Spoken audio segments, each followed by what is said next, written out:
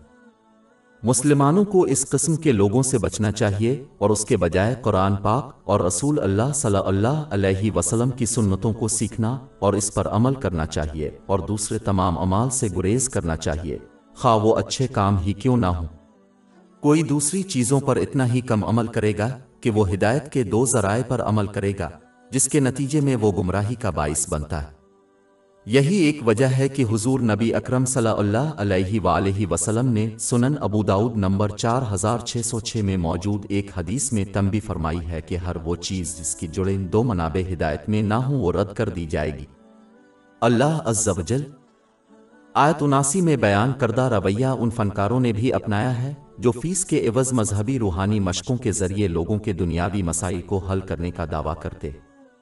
وہ یہ دعویٰ کرتے ہوئے روحانی مشقیں پیش کرتے ہیں کہ وہ اللہ تعالیٰ کی طرف سے ہیں، حالانکہ اس نے اور نہ ہی اس کے نبی محمد صلی اللہ علیہ وسلم نے انہیں تجویز کیا ہے۔ ان لوگوں سے ہر حال میں اجتناب کرنا چاہیے کیونکہ یہ صرف مسلمانوں کو اللہ تعالیٰ پر بھروسہ کھونے کی ترغیب دیتے ہیں اور یہ مسلمانوں کو قرآن پاک کی تعلیمات اور حضرت محمد صلی اللہ علیہ وسلم کی روایات سے دور کرتے ہیں، جو گمراہی کی طرف جاتا ہے۔ باب 2 البقرہ آیت 79۔ پس ہلاکت ہے ان لوگوں کے لیے جو اپنے ہاتھ سے صحیفہ لکھتے ہیں پھر کہتے ہیں کہ یہ اللہ کی طرف سے ہے تاکہ اس کے بدلے تھوڑی قیمت لے لے۔ ان کے لیے افسوس ہے جو ان کے ہاتھوں نے لکھا ہے اور ان کے لیے افسوس ہے جو وہ کماتے ہیں۔ اللہ تعالیٰ کے اس رویے پر کڑی تنقید کی ایک وجہ یہ ہے کہ یہ دوسرے لوگوں کی گمراہی کا باعث بنتا ہے۔ گمراہ کن رویہ اپنانا کافی برا ہے، لیکن اللہ تعالیٰ کی نظر میں یہ اس سے بھی زیادہ برا ہو جاتا ہے جب کسی کا عمل دوسروں کی گمراہی کا باعث بنتا ہے۔ حضور نبی اکرم صلی اللہ علیہ وآلہ وسلم نے تنبیہ فرمائی ہے کہ دوسروں کو گمراہ کرنے والا ان کے ہر گمراہ پیروکار کے برابر گناہ ہوگا۔ اس کی تصدیق جامع ترمذی نمبر 2674 میں موجود ایک حدیث سے ہوئی ہے۔ لہذا اس بات کو یقینی بنانا چاہیے کہ وہ سیکھیں، عمل کریں اور دوسروں کو قرآن پاک اور رسول اللہ صلی اللہ علیہ وسلم کی سنتوں پر سختی سے عمل کرنے کی تلقین کریں۔ ہمہ وقت اللہ تبارک و تعالی بتاتا ہے کہ اہل کتاب میں سے بہت سے علماء نے جان بوجھ کر اپنے آسمانی صحیفوں میں ترمیم اور غلط تشریحوں کی۔ باب 2 البقرہ آیت 80۔ اور وہ اہل کتاب کہتے ہیں کہ ہم کو آگ ہرگز نہیں چھوئے گی سوائے گنتی کے چند دنوں کے۔ انہوں نے اپنی خواہش مندانہ سوچ کے ذریعے اپنے آپ کو دھوکہ دیا جب انہوں نے یہ گمان کیا کہ وہ اللہ تعالیٰ کے پسندیدہ ہیں اور اس کے نتیجے میں وہ تو ان کے گناہوں کو معاف کر دے گا اور انہیں بہت ہلکی سزا دے گا۔ اس لیے ان نتائج نے اپنے آسمانی صحیفوں کی تدوین اور غلط تشریح کو دنیاوی چیزوں جیسے دولت اور قیادت کے حصول کے لیے قابل قدر بنا دیا، بالکل ایسے ہی جیسے ایک چور جو کسی قیمتی چیز کو چوری کرنے کا ارادہ رکھتا ہے اس خطرے کو اس کے قابل ہے، چاہے وہ پکڑا جائے اور جیل بھیجے جاتے ہیں۔ باب 5 الماد آیت 18۔ لیکن یہود و نصار کہتے ہیں کہ ہم اللہ کے فرزند اور اس کے محبوب ہیں۔ کہو پھر وہ تمہیں تمہارے گناہوں کی سزا کیوں دیتا ہے؟ بلکہ تم انسان ہو ان میں سے جن کو اس نے پیدا کیا ہے۔ وہ جسے چاہتا ہے بخش دیتا ہے اور جس کو چاہتا ہے عذاب دیتا ہے۔ لیکن اللہ تعالیٰ واضح فرماتا ہے کہ خواہش مندانہ سوچ کی اس کی نظر میں کوئی قیمت نہیں اور جو اس کی نافرمانی پر اڑے رہے گا اسے اپنے اعمال کا خمیازہ بھگتنا پڑے گا۔ اس کے علاوہ ان کا یہ رویہ اللہ تعالیٰ کی بے عزتی کے سوا کچھ نہیں تھا، کیونکہ انہیں یقین تھا کہ وہ قیامت کے دن نیکی کرنے والے اور ظالم کے ساتھ یکساں سلوک کرے گا۔ باب 45 الجثیہ آیت 21۔ کیا وہ لوگ جو برائیاں کرتے ہیں یہ سمجھتے ہیں کہ ہم ان کو ان لوگوں جیسا کر دیں گے جو ایمان لائے اور نیک عمل کیے، ان کی زندگی اور موت میں برابری کر دیں گے؟ برا ہے وہ جس کا وہ فیصلہ کرتے ہیں۔ اہل کتاب کا خیال تھا کہ وہ دوسروں کو ان کے گناہوں کی سزا دے گا لیکن انہیں بخشے گا۔ نجتا انہوں نے اللہ تعالیٰ کی طرف ناانصافی کی جو بذات خود ایک سنگین گناہ ہے۔ اس کی طرف آیت 80 کے آخر میں اشارہ کیا گیا ہے۔ باب 2 البقرہ آیت 80۔ اور وہ اہل کتاب کہتے ہیں کہ ہم کو آگ ہرگز نہیں چھوئے گی سوائے چند گنتی کے دنوں کے۔ کہو کیا تم نے اللہ سے کوئی عہد لیا ہے؟ کیونکہ اللہ اپنے عہد کو کبھی نہیں توڑے گا، اور تم اللہ کے بارے میں وہ بات کہتے ہو جو تم نہیں جانتے۔ لہذا مسلمانوں کو دنیاوی چیزیں حاصل کرنے کے لیے جیسے کہ دولت اور قیادت حاصل کرنے کے لیے قرآن پاک اور رسول اللہ صلی اللہ علیہ وسلم کی روایات کی جان بوجھ کر غلط تشریح کرنے کے رویہ سے بچنا چاہیے۔ افسوس کی بات یہ ہے کہ بہت سے مسلمانوں نے اہل کتاب کے نقش قدم پر یہ دعویٰ کیا ہے کہ وہ اللہ تعالیٰ کے پسندیدہ ہیں کیونکہ ان کا تعلق حضور اکرم صلی اللہ علیہ وسلم کی امت سے ہے۔ نجتا وہ اہل کتاب کی طرح خواہش مندانہ سوچ اپناتے ہیں، یہ یقین کر کے کہ انہیں قرآن پاک اور حضرت محمد صلی اللہ علیہ وسلم کی روایات کو نظر انداز کرنے پر معافی دی جائے گی یا ہلکی سی سزا دی جائے گی، جس کے نتیجے میں ان کو عطا کی گئی نعمتوں کا غلط استعمال ہوتا ہے۔ وہ یہ سمجھنے سے قاصر ہیں کہ اگرچہ حضور نبی اکرم صلی اللہ علیہ وآلہ وسلم کی شفاعت ایک حقیقت ہے، پھر بھی بہت سے مسلمان جہنم میں جائیں گے۔ اس کی تصدیق ان احادیث سے ہوئی ہے جو قیامت کے دن ان کی شفاعت پر بحث کرتی ہیں، جیسا کہ سنن ابن ماجہ نمبر 4308 میں موجود ہے۔ جنہوں نے اپنی دنیاوی زندگی سے سب سے زیادہ لطف اٹھایا وہ ایک لمحے کے لیے جہنم میں ڈبو کر واپس نکالے جائیں گے۔ اس سے پوچھا جائے گا کہ کیا اس نے اپنے پورے وجود میں کوئی اچھا تجربہ کیا ہے، جس کا وہ نفی میں جواب دے گا، کیونکہ جہنم اتنی بھیانک ہے کہ وہ کسی بھی لطف کی یادوں اور احساسات کو ختم کر دیتی ہے جو انسان نے کبھی محسوس کیا ہو۔ سنن ابن ماجہ کی آیت نمبر 4321 میں موجود ایک حدیث میں اس کی تنبیہ کی گئی ہے۔ اس سے صاف ظاہر ہوتا ہے کہ جہنم میں ایک لمحہ بھی ناقابل برداشت ہے، اس لیے جہنم کی سزا کو ہلکا نہیں سمجھنا چاہیے۔ اللہ تبارک و تعالی اپنی دیرینہ روایت کو تمام اقوام پر واضح کر دیتا ہے، جو بہت سے لوگوں کے اختیار کردہ خواہش مندانہ سوچ کو واضح طور پر ختم کر دیتا ہے۔ یہ روایت کسی فردہ قوم کے لیے نہیں بدلی جائے گی کیونکہ یہ اللہ تعالیٰ کے عدل کو چیلنج کرے گی۔ باب 2 البقرہ آیات 81-82۔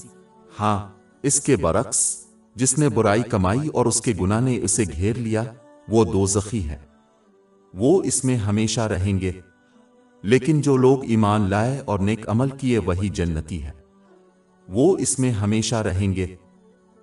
ایک شخص اپنے گناہوں کا احاطہ کرتا ہے جب کوئی شخص اس سے مخلصانہ توبہ کرنے کی کوشش کیے بغیر اپنے گناہ کے طرز عمل پر قائم رہتا ہے۔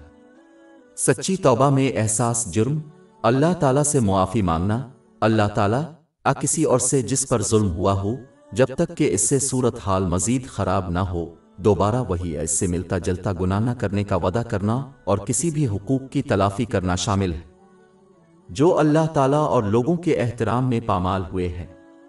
جو سچے دل سے توبہ کرتا ہے اس کے گناہوں کا احاطہ نہیں کیا جائے گا، صرف وہی جو اللہ کی نافرمانی پر دلیری سے قائم رہتا ہے۔ اللہ تبارک و تعالی یہ بھی واضح فرماتا ہے کہ دنیا آخرت میں کامیابی اس کے بغیر ممکن نہیں ہے کہ عمل صالح کے ذریعے اپنے ایمان کو درست کیا جائے، جس میں ان نعمتوں کو استعمال کرنا شامل ہے جو اللہ تعالیٰ کو راضی کرنے کے لیے دی گئی ہیں، جیسا کہ آیت کریمہ میں بیان کیا گیا ہے۔ قرآن پاک اور نبی کریم صلی اللہ علیہ وسلم کی روایات عمل کے ساتھ اس کی حمایت کیے بغیر زبانی طور پر ایمان کا دعویٰ نہ تو اس دنیا آخرت میں ذہنی سکون اور کامیابی کا باعث بنے گا۔ درحقیقت جو اپنے ایمان کو عملی جامہ پہنانے میں ناکام رہتا ہے وہ اپنے ایمان کے بغیر اس دنیا سے جانے کا خطرہ مول لیتا ہے، جو کہ سب سے بڑا نقصان ہے۔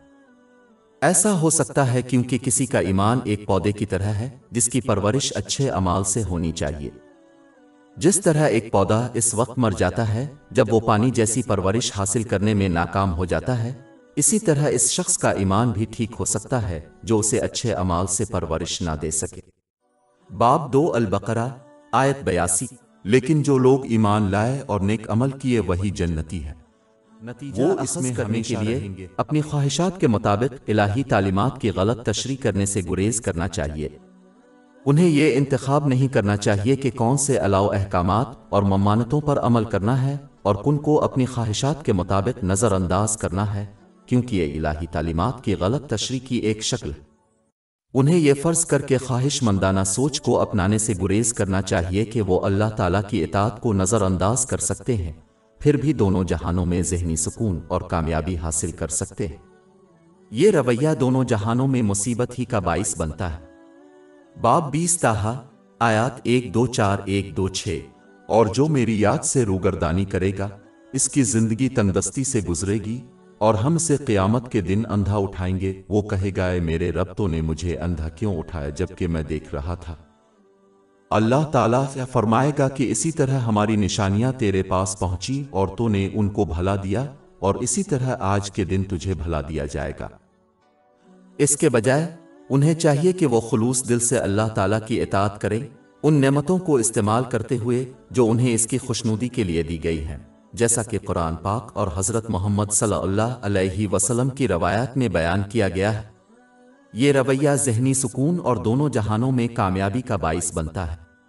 باب 16 النحل آیت 97 جس نے نیک عمل کیا، خواہ وہ مرد ہو یا عورت، حالانکہ وہ مومن ہے، ہم اسے ضرور پاکیزہ زندگی دیں گے اور ان کو ان کے بہترین اعمال کے مطابق ضرور اجر دیں گے۔ ہماری ویب سائٹ www.shayk.com پر 500 سے زیادہ مفت e books, audio books, infographics, podcast اور بلاگ دستیاب ہیں۔